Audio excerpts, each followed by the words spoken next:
મારું નામ ફારૂકભાઈ સોની છે. ગુજરાતમાં વડોદરાથી આવ્યો છું. મુસ્લિમ સમાજનું પવિત્ર રમજાન માસ ચાલુ છે. આજે હું અહીંયા મક્કામાં છું, ઉમરા માટે આવ્યો છું 2 દિવસથી. આના યુદ્ધની સ્થિતિ સર્જાઈ છે, જેમાં ગુજરાતના 700-800 લોકો છે એટલે બીજા આજે આવવાના હતા જે આવી નથી શક્યા.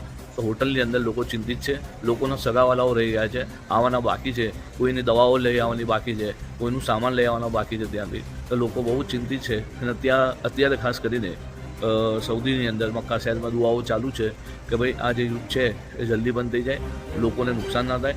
આ સમગ્ર વિશ્વની ચિંતાનો બહુ મોટો વિષય છે અને અત્યારે રમજાન માસ ચાલુ છે. ખાસ કરીને લોકો અહીંયા બંદગી કરતા આવતા હોય છે, તો બંદગી માટે આવવા માટે રૂકાવટ થતાં લોકોમાં એક ચિંતાનો વિષય છે.